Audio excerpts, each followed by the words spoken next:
পুতিনকে রাশিয়া থেকে তুলে নিয়ে যে বন্দি করতে গভীর ষড়যন্ত্র প্রকাশ্যে।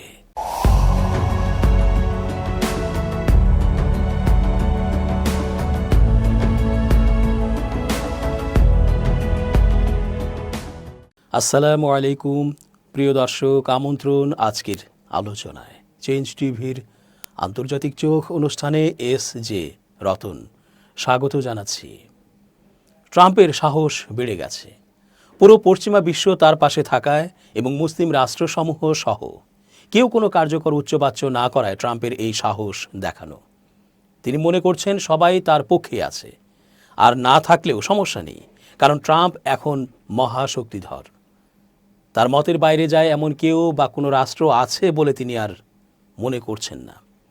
নানা কারণেই ট্রাম্পের কাছে সবাই কেন যেন ধরা খেয়ে বসে আছেন।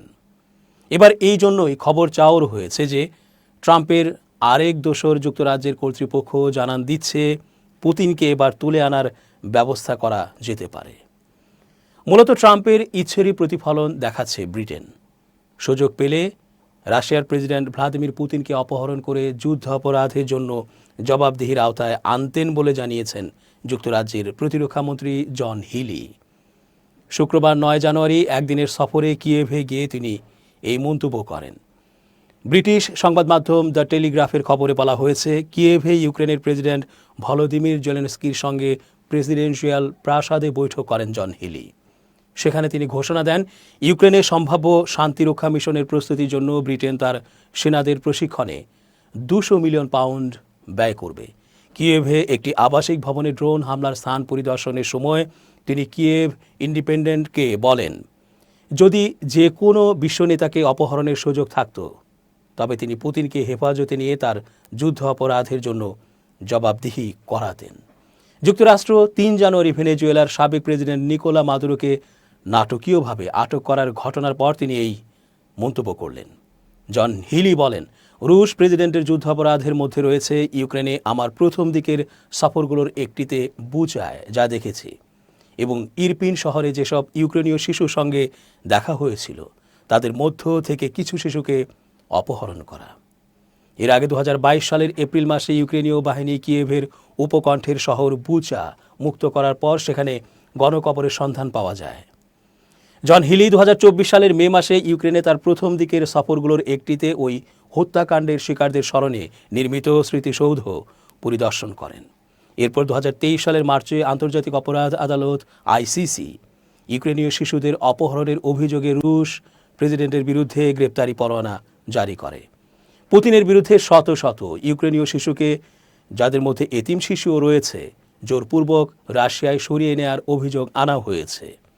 শুক্রবার কিয়েভে ধ্বংসপ্রাপ্ত ওই ভবন পরিদর্শনের সময় জন হিলি বলেন, এটি প্রেসিডেন্ট পুতিন সম্পর্কে এবং তার দৃঢ় সংকল্প সম্পর্কে সব কিছুই বলে দেয়। তিনি শুধু ইউক্রেনের বিরুদ্ধে যুদ্ধ চালাতে চান না, বরং শীতের মধ্যে সাধারণ মানুষের জীবনযাপনের জন্য একান্ত প্রয়োজনীয় বেসামরিক মানুষ, শহর ও অবকাঠামোকে লক্ষ্যবস্তু করছেন।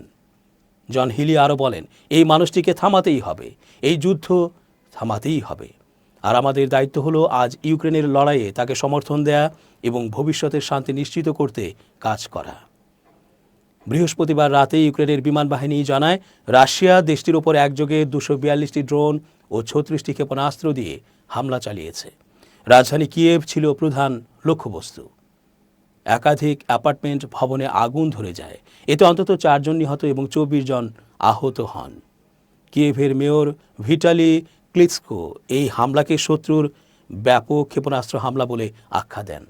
তার ভাষায়, গুরুত্বপূর্ণ অবকাঠামোতে হামলার ফলে অনেক এলাকায় বিদ্যুৎ ও পানি সরবরাহ বন্ধ হয়ে যায় এবং কিছু পাড়া মহল্লা অন্ধকারে ডুবে যায়।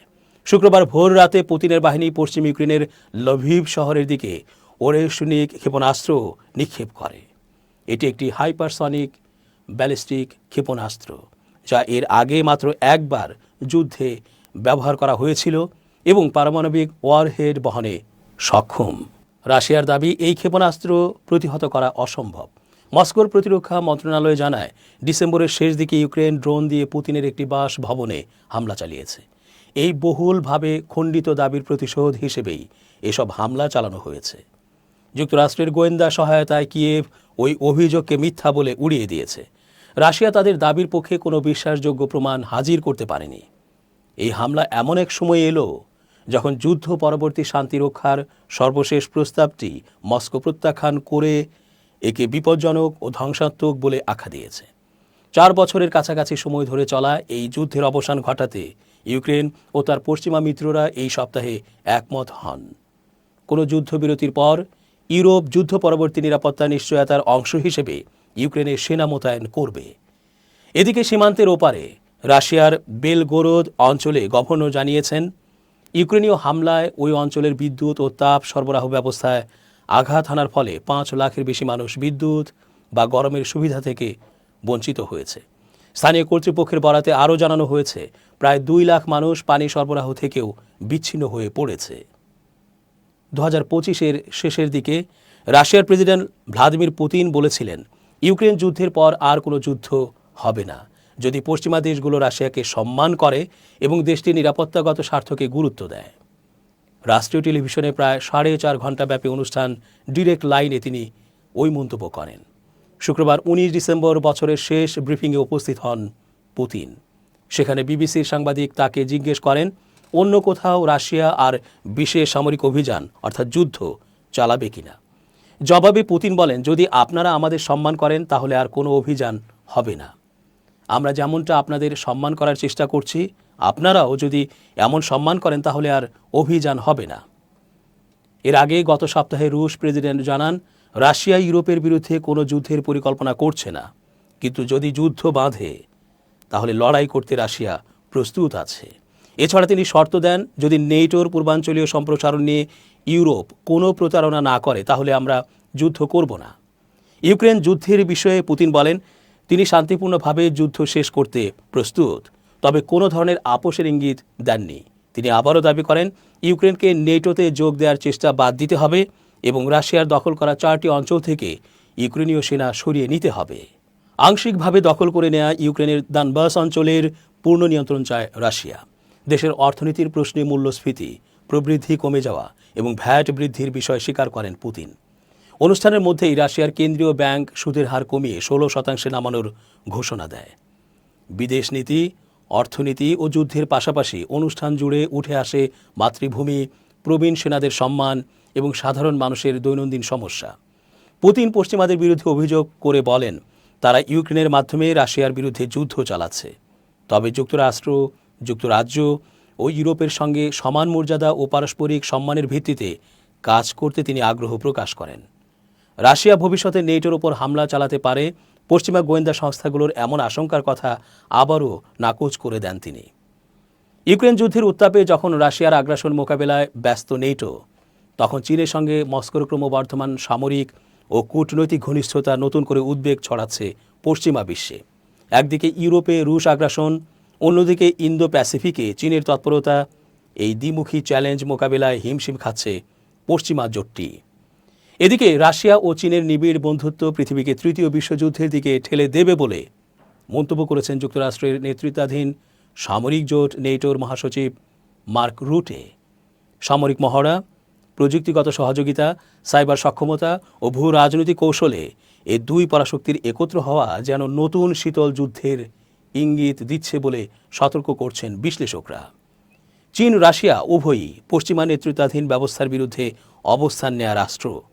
রাশিয়া সামরিক শক্তিতে এবং চীন অর্থনৈতিক ও প্রযুক্তিগত অগ্রগতিতে যে প্রভাব বিস্তার করছে তা যদি একত্র হয় তাহলে নেটোর ওপর বড় রকমের চাপ তৈরি হয়। একদিকে ইউক্রেন সীমান্তে রাশিয়া, অন্যদিকে ইন্দো প্যাসিফিক অঞ্চলে চীনের আধিপত্য। এই দ্বিমুখী ফ্রন্ট লাইন নেটোর কাছে হুমকি হয়ে দাঁড়িয়েছে। চীন ও রাশিয়া সাম্প্রতিক বছরগুলোতে একাধিক যৌথ সামরিক মহড়া চালিয়েছে ভোস্টক, জাপান সাগর এবং অন্যান্য প্রশান্ত মহাসাগরীয় এলাকাগুলোতে। এতে তারা একে অপরের নৌ, আকাশ ও সাইবার সক্ষমতা নিয়ে কৌশলগত সমন্বয় করছে। এ ধরনের সহযোগিতা নেটোকে আতঙ্কিত করে, কারণ এটি ভবিষ্যতের যুদ্ধ প্রস্তুতির ইঙ্গিত দিতে পারে। নেটো মনে করে রাশিয়ার ইউক্রেন আক্রমণে চীনের নীরব সমর্থন পরোক্ষভাবে আগ্রাসনকে উৎসাহ করছে। অপরদিকে যদি চীন তাইওয়ানে আক্রমণ করে তখন রাশিয়া তার পক্ষে দাঁড়াতে পারে। দুটি আগ্রাসী পরাশক্তির সমন্বিত পদক্ষেপ পশ্চিমা বিশ্বকে বিভক্ত করে দিতে পারে। রাশিয়া ও চীন একত্র হয়ে মার্কিন ডলার ভিত্তিক অর্থনৈতিক ব্যবস্থা, আন্তর্জাতিক নিষেধাজ্ঞা ও মানবাধিকার সংক্রান্ত পশ্চিমা মানদণ্ডকে চ্যালেঞ্জ করছে। তারা ব্রিক্স এবং সাংহাই কোঅপারেশন অর্গানাইজেশনের মতো জোট ব্যবহার করে বিকল্প ভূ রাজনৈতিক ও অর্থনৈতিক জোট তৈরি করতে চায়। এই অবস্থায় পশ্চিমা নেতৃত্বের হেজেমনি হুমকির মুখে পড়ে। চীন এবং রাশিয়া সাইবার নিরাপত্তা ও নজরদারি প্রযুক্তিতে পারস্পরিক সহযোগিতা বাড়াচ্ছে। পশ্চিমা গোয়েন্দা সংস্থাগুলো আশঙ্কা করছে যে এই সহযোগিতা ভবিষ্যতের সাইবার যুদ্ধের ক্ষেত্রে ভয়ঙ্কর বিপদ ডেকে আনতে পারে, বিশেষত ইউরোপ ও আমেরিকার গুরুত্বপূর্ণ অবকাঠামো লক্ষ্যবস্তু হলে। দর্শক, আজ এ পর্যন্তই। ধন্যবাদ। change tv.press, এক ফোঁটা হলুদ নেই।